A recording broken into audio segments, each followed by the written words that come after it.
we'll start again with a meditation, and again we'll go back into the shamatha practice of resting in awareness. And as we did last session, we'll introduce a little bit of questioning again. But again, don't allow the intellectual mind to try and answer it, just look in your direct observation. And then after this meditation, we'll then move on to introducing the vipassana practice.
We begin as always by preparing the body,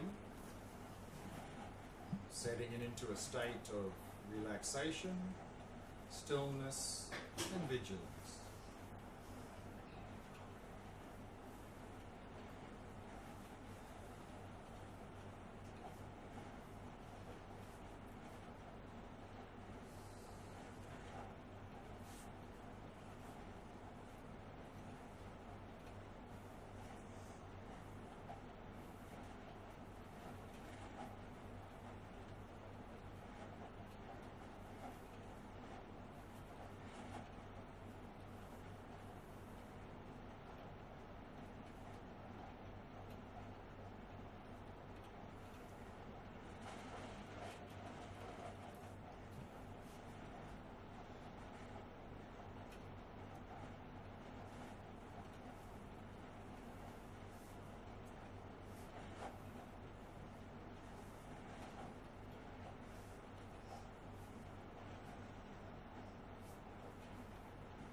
Preparing the mind, simply bringing it into the present moment,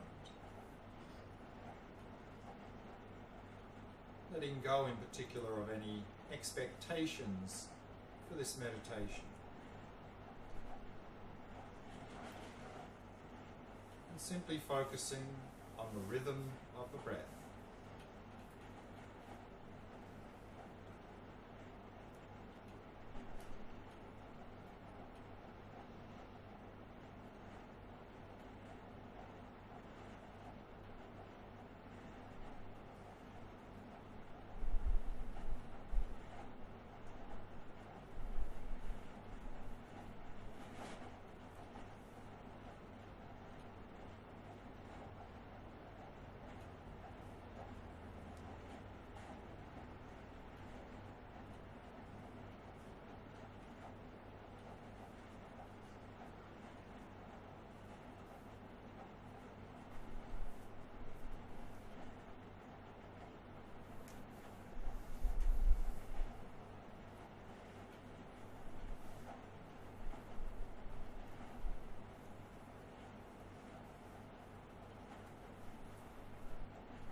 Again, with your gaze resting vacantly in the space in front of you, simply release all appearances and allow the mind to come to rest.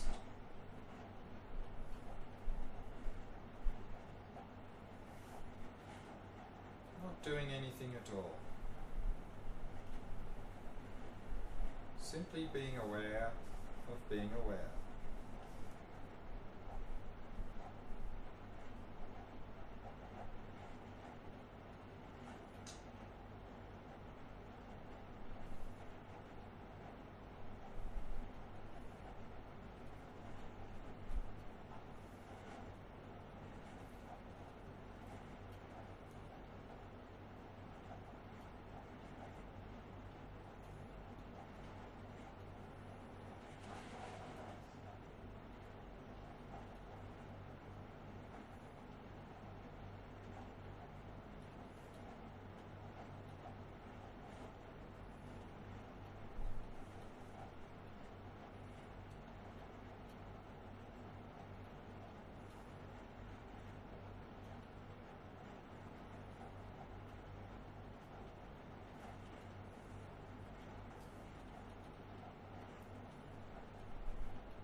Find yourself caught up in any appearances whatsoever, release your awareness into space, releasing all appearances, relaxing completely.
If you're simply becoming dull or spaced out, raise your gaze and sharpen your focus, being aware of being aware.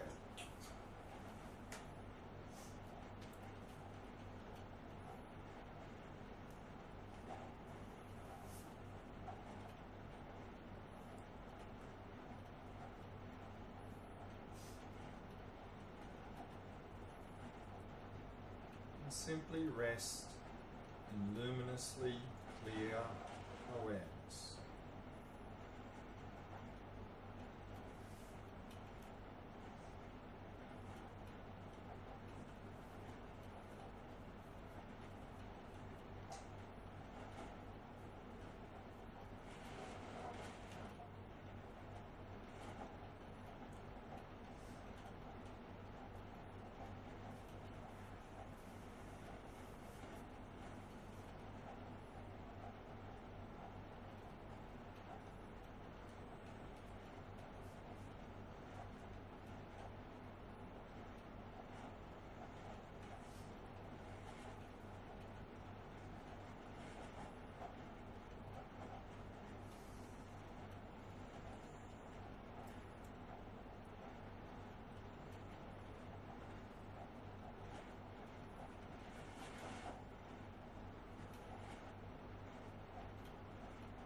Who is it that is resting in awareness?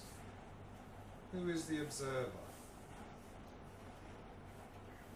Again, don't try to intellectually answer these questions, just look.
Then release the questioning, releasing all appearances, relaxing completely.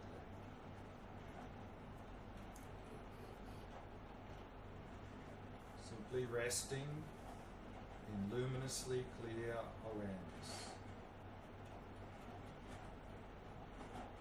Resting in the stillness of awareness.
questions before I now slowly introduce the Vipassana practice?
I think here the fear is coming from we identify ourselves in a very narrow, certain way. And here we're talking about a completely open, expansive view. And so, of course, the fear is coming from, for the want of a better word, our ego. You know, identifying with this sort of tiny little thing here as me. And as I mentioned a bit before about the fear in other contexts, it's the same thing, is the only thing being threatened is a false, very limited sense of me. A sense of me that actually is the root of all of our mental afflictions and suffering. And so when we can appreciate that, then we can let go of that grasping onto this as me. And there's nothing to fear in that letting go. And in fact, the letting go of that grasping expresses that then is expressing itself as this limitless love and compassion. That is the expression of that. So there's nothing to fear in that experience. So we can let go of that false grasping. We're not saying that we are somehow, what's the word I want to use? We're not somehow becoming nothing. We're becoming everything. I feel like even the not fearing or the letting go, even that is kind of an action. Right. Which is like, now I feel like I'm just Yeah. But not you. moving and my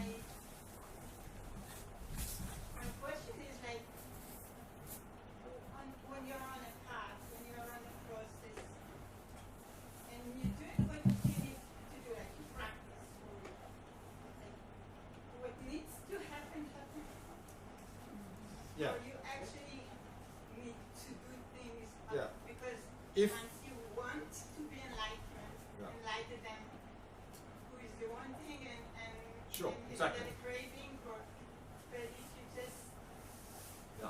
trust the process, things will happen. What Yeah. needs to happen will happen. I mean, if we're within that state, that is a state of wisdom and compassion, and then things happen in a good way. But the problem is that it's difficult to be in that state. I mean, sometimes we get a little taste of it, and then we kick back out of it. And then we kick back out in the state that, oh, this is me here, I need to do this, I need to do that, and so forth. If we're in this state, and then we just let things happen, it's a disaster. Because then it's our ignorance that is in control, and our mental afflictions are in control. And so if we identify with this as me, and we just let things happen, then usually there's attachment, aversion, the whole thing just happens. So therefore, if we're in this state, we need to do things while in this state to move in a good direction so that we can get into that state where things then are spontaneous. So we need to be careful when we say, just let things unfold. From what basis is that happening? Is it from the basis of grasping onto me, me, me, me? Or is it from this open, spacious state? So we need to be aware of that so that then things will unfold in a good way. And we're using this state we're in now to move towards that state. And some traditions have a very structured way of moving forward from this state in a healthy way through ethics and so forth, and then we can get to that state. Other systems of practice, which I briefly mentioned in the Tibetan system, things like Dzogchen and Mahamudra, try to, from very early, try to cut through to that state and try to then rest and to rest in that state and move forward from that state.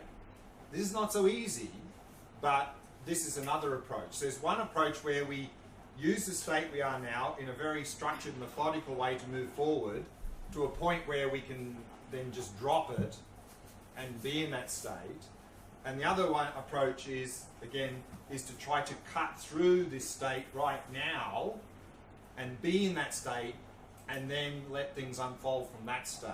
So both of those approaches work, but we need to know how to use each one of those approaches, because if we don't, we can get into trouble. If we sort of use the approach of trying to just rest in that state and let things happen, but we're not cutting through, we're just still in this state and we just let things happen, that's a mess.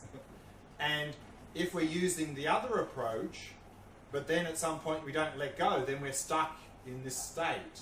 Maybe in a better place in this state, but we can't cut through. So both are good and both work, and we need to understand what they are and then use them accordingly. So that answer your question?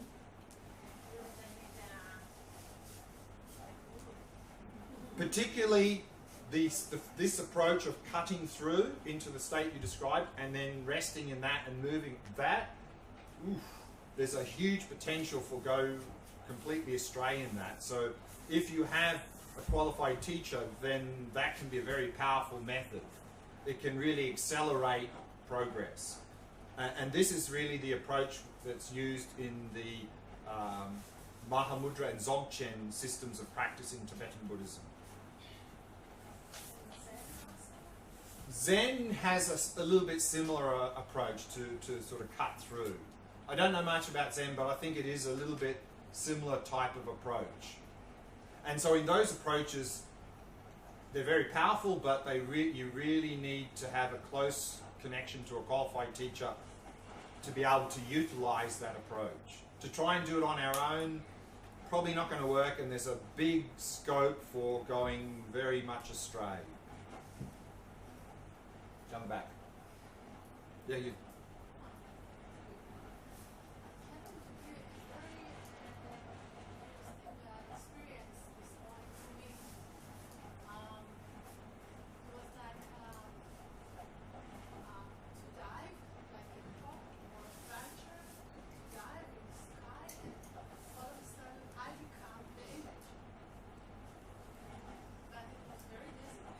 very Dizzy. dizzy. Yeah. Yeah. So, and it's Sure, sure. Again, these open, spacious, expansive experiences are not something that we normally relate to. We relate to this and all of our mental chit-chat. This is me. And so when we let go of all of that, then actually it can be, because we have not physical grounding in the body, we can have a sense of sort of like, you know, which way is up and down and so forth. And there can be the fear again. But again, particularly if we start to move into this Vipassana practice, which we're going to do now, and start to really appreciate who we really are, how we really exist, then rather than these experiences causing any fear or anxiety, they will be a confirmation that actually we're going in the right trajectory, right direction, and then we can have a lot of joy when these experiences arises, knowing that we're not, this is not me, this grasping onto this body and mind as me.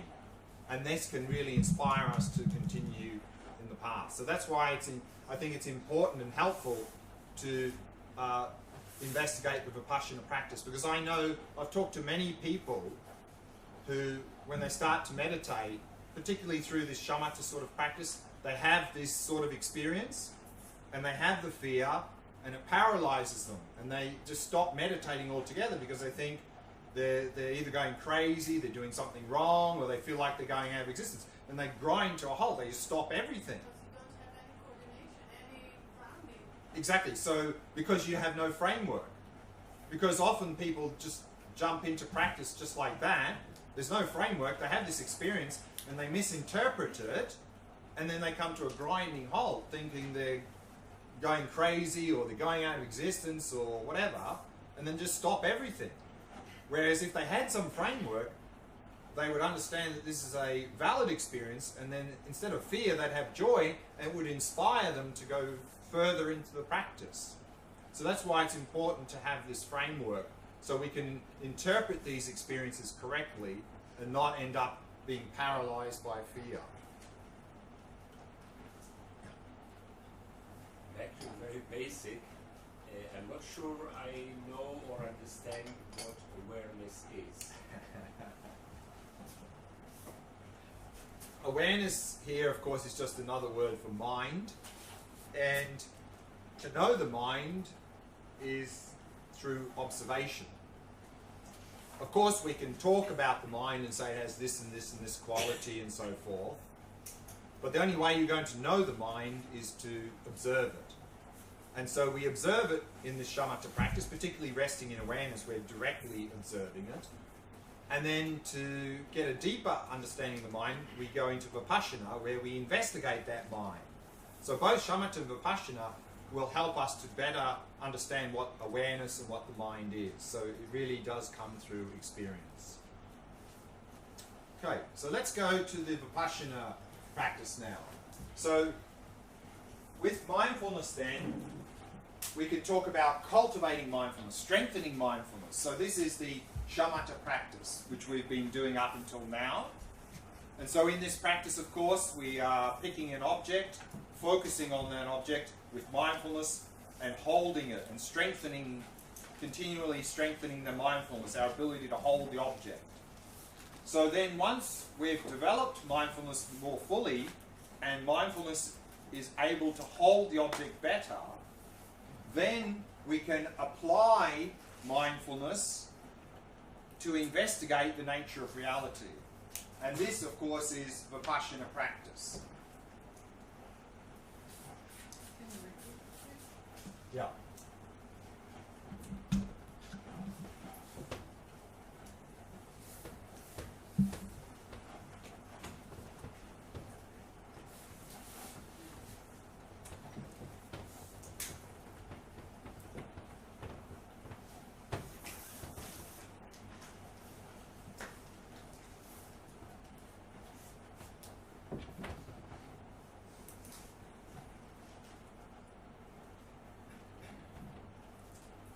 So the shamatha practice is to cultivate or strengthen our mindfulness, to develop this single point of concentration.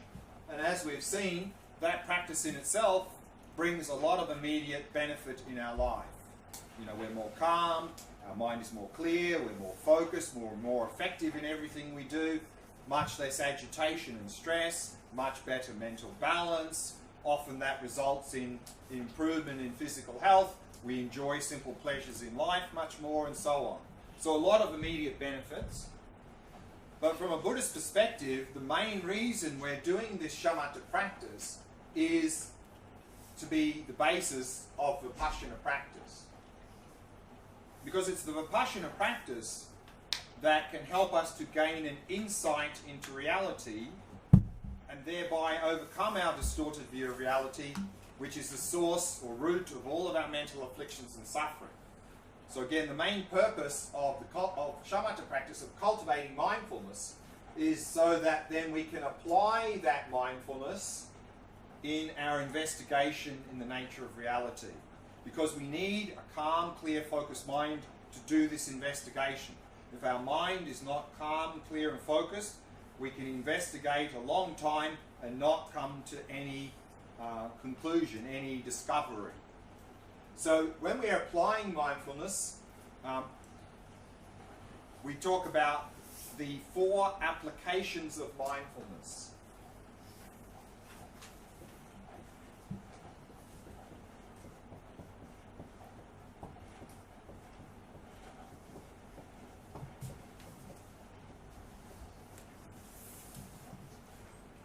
And to talk about these 4 applications of mindfulness, again, I'd like to read a little bit from a book,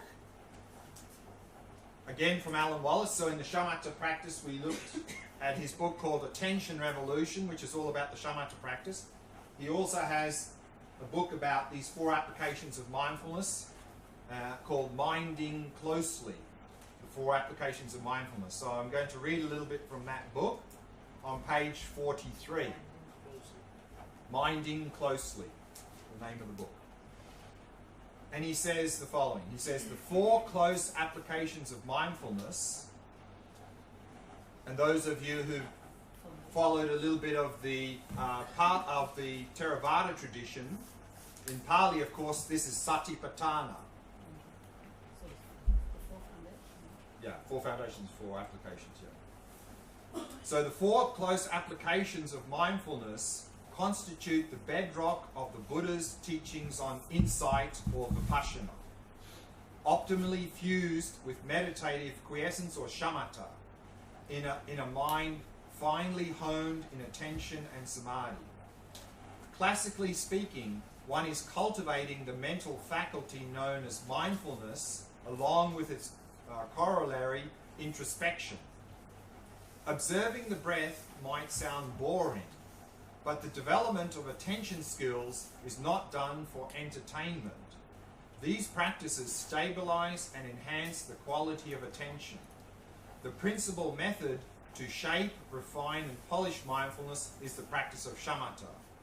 Both mindfulness and introspection are developed in shamatha and utilized or applied closely in the 4 applications of mindfulness. So what are the 4 applications of mindfulness? Is that we now apply that mindfulness and we investigate 4 types of phenomena.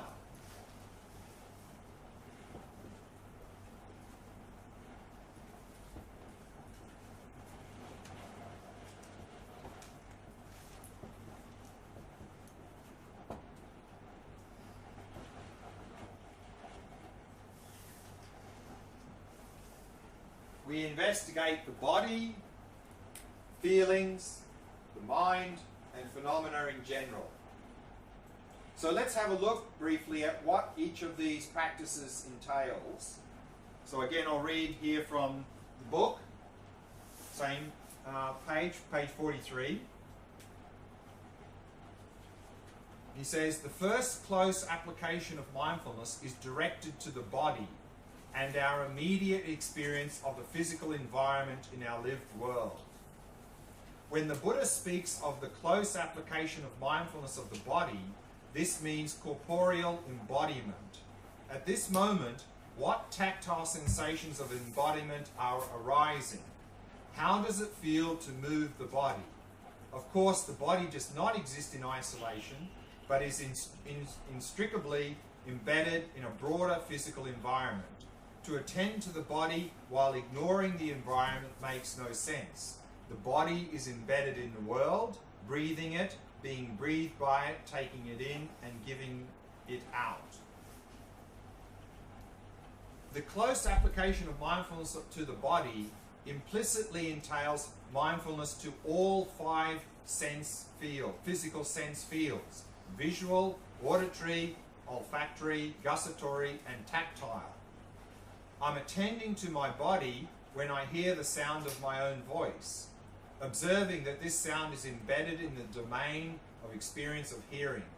When I look at my own body, the visual appearances of my body are simply part of a larger constellation of appearances. My visual field includes the form of the body as well as that of someone who is nearby. I don't have one field for attending to my body and another one to everyone else. It is simply a visual field in which bodies appear.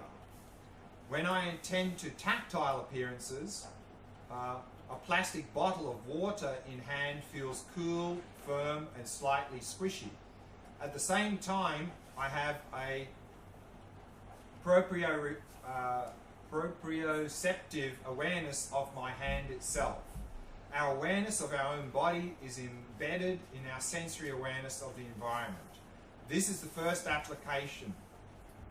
Close mindfulness of the body embedded in the fields of the 5 physical senses. So this first application of mindfulness is focusing on the body, and implicitly, of course, we're talking about sensory, all the